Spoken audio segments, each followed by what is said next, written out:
Welcome back to our second video. This one has a lot of practical tips and specific examples. Of course, not each example will work for all of your students, but hopefully these will give you some ideas and you can adapt them according to your students' age and ability. Enjoy!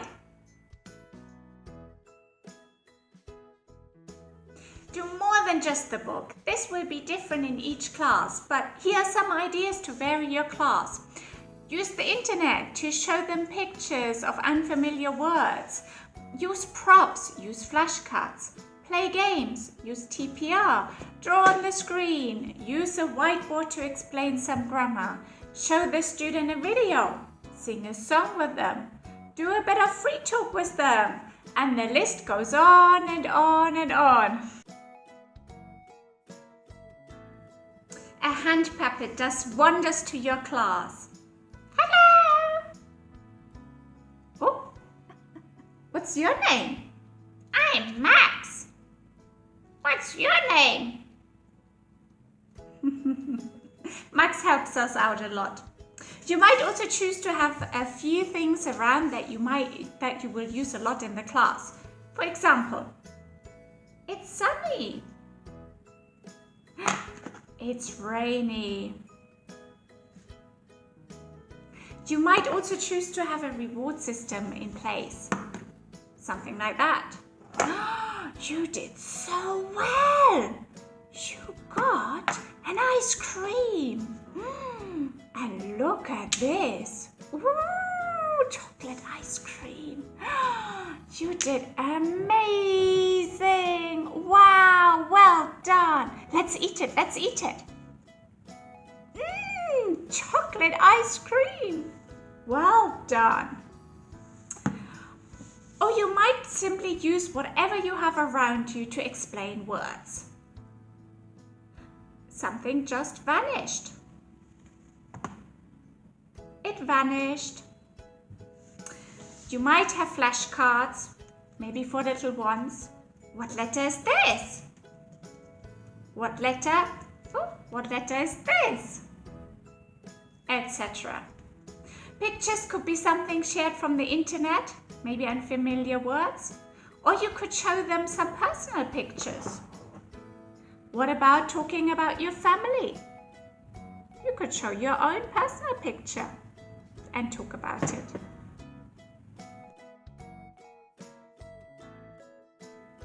Use your hands, face, and body to talk. Repeat. Your turn. Can you hear? Can you see? Happy. Sad.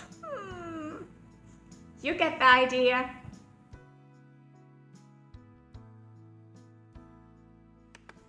Annotations are a wonderful tool that we can use in every class, on every page. It's really fantastic.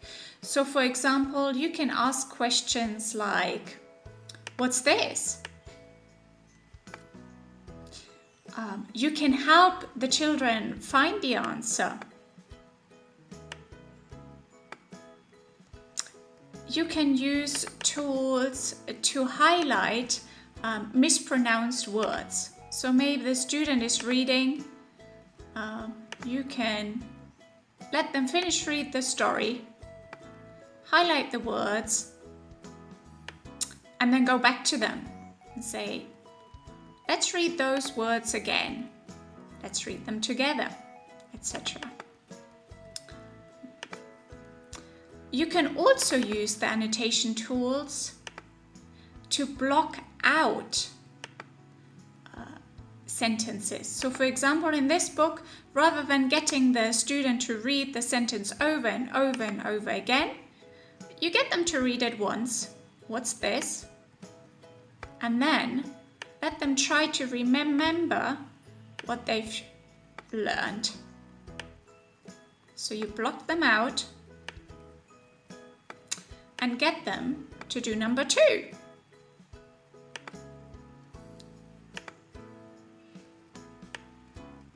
Get them to ask the questions. You can say something like, what did she say? What's the answer? Can you do number 3? What did she say? Of course, if they cannot remember it, you can give them a helping hand and just undo it. And then again, block it out. Another very wonderful way of using the annotation tool is correcting your students.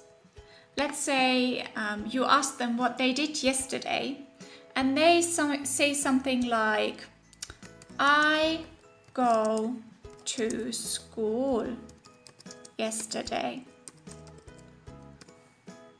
Write the sentence out, and maybe they will realize themselves that it should say, I went to school yesterday.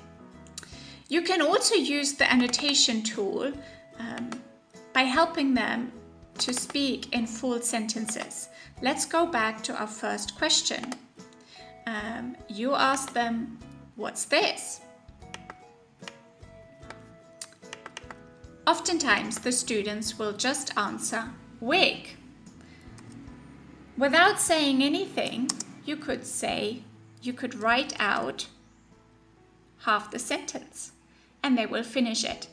Annotation tools are wonderful. Make good use of it. Children are so easy. You just have to tell them that you're playing a game and they'll be happy. I'll give you some examples. Say the lesson plan states, underline all the nouns in the text. Maybe not so much fun. You could go and turn it into a game. Oh, we get to play a game now. We get to find nouns. Let's see who can find more. You or me? Ready? 3, 2, 1, go! You're having fun. You can also be active. Whenever you are explaining verbs, really show them. Get up and do it. Throw.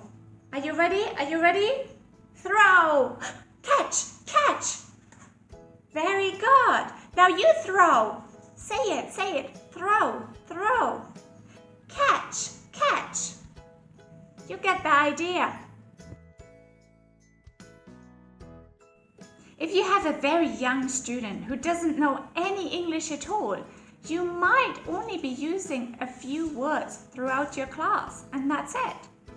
With the majority of students, you just have to speak slowly and use very easy vocabulary. But if you have an advanced student, go for it. Don't hold back. Just talk normal. Correcting the students is so important. We want them to speak correctly from the beginning.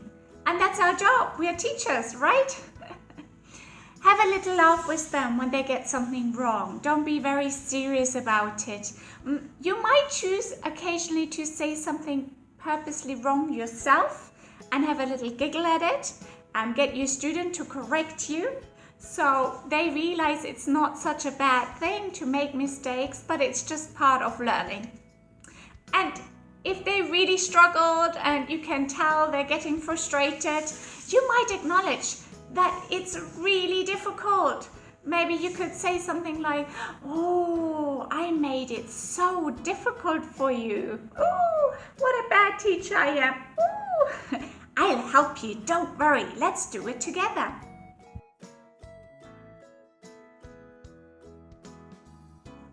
How do you feel when somebody tells you that you've done very well in something? Exactly. Praise motivates and encourages everybody and anybody. Be very generous about it in your classes and be specific. Tell your student what exactly it is that they did well. Oh, your reading is getting better. You understand so much more now. I'm so happy because you're trying. You're trying hard. Well done.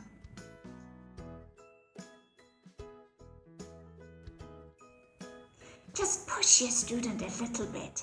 If everything is very easy for him, he's probably not learning very much. The moment you made your student having to think about an answer, you challenged him.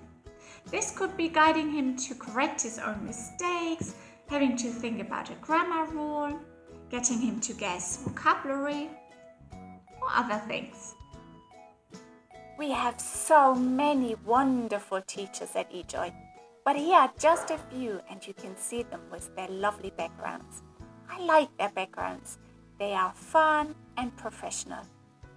We hope that this video has motivated you and given you some new ideas. Until the next video, happy teaching!